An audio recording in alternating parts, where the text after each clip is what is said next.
Time. Time is a very important thing in our universe. This is a time-lapse video. It took 250 seconds for 1 second video. Shutter speed of each frame is 5 seconds. And time interval of each frame is 10 seconds.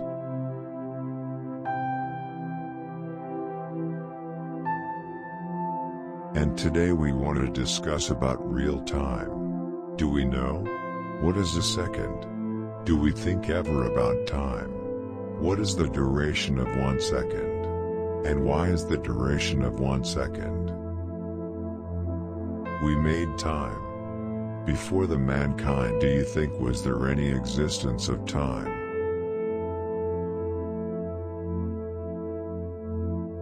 How does time work?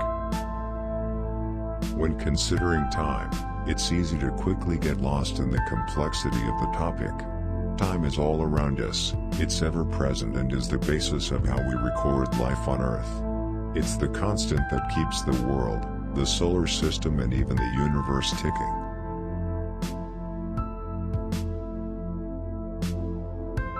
Civilizations have risen and fallen, stars have been born and extinguished, and our one method of keeping track of every event in the universe and on Earth has been comparing them to the present day with the regular passing of time. But is it really a constant? Is time really as simple as a movement from 1 second to the next?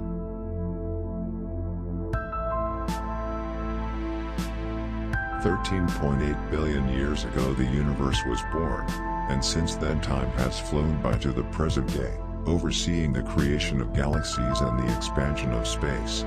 But when it comes to comparing time, it's daunting to realize just how little of time we've actually experienced.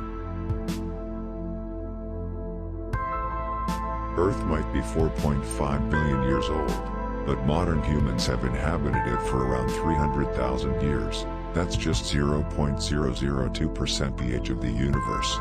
Feeling small and insignificant yet? It gets worse. We've experienced so little time on Earth that in astronomical terms we're entirely negligible. In the 17th century, physicist Isaac Newton saw time as an arrow fired from a bow, traveling in a direct, straight line and never deviating from its path. To Newton, 1 second on Earth was the same length of time as that same second on Mars, Jupiter or in deep space. He believed that absolute motion could not be detected, which meant that nothing in the universe had a constant speed, even light. By applying this theory, he was able to assume that if the speed of light could vary, then time must be constant. Time must tick from 1 second to the next, with no difference between the length of any 2 seconds. This is something that it's easy to think is true. Every day has roughly 24 hours. You don't have one day with 26 and one with 23.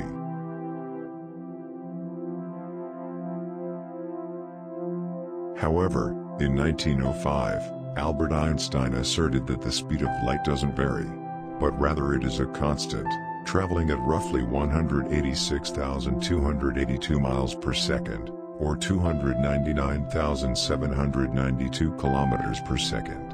He postulated that time was more like a river, ebbing and flowing depending on the effects of gravity and space-time. Time would speed up and slow down around cosmological bodies with differing masses and velocities, and therefore 1 second on Earth was not the same length of time everywhere in the universe.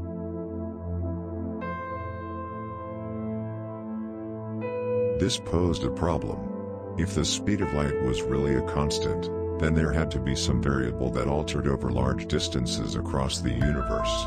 With the universe expanding and planets and galaxies moving on a galactically humongous scale, something had to give to allow for these small fluctuations. And this variable had to be time. It was ultimately Einstein's theory that was not only believed to be the truth, but also proven to be entirely accurate. In October 1971, two physicists named J.C. Haffel and Richard Keating set about proving its validity. To do this they flew 4 cesium atomic clocks on planes around the world, eastwards and then westwards.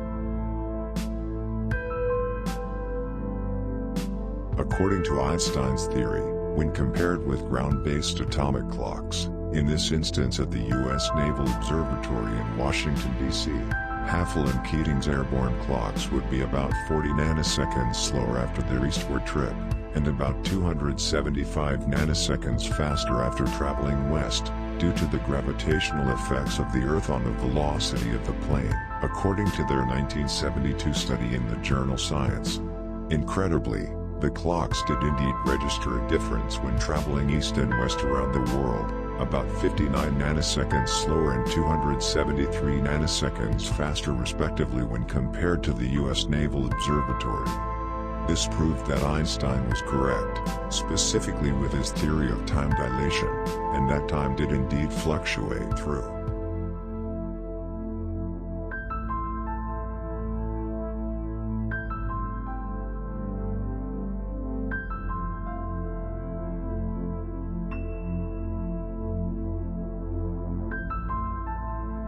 This video is part 1. And next part is coming soon. In the next part, we will discuss about time dilation. The next title is, What Happens During Time Dilation?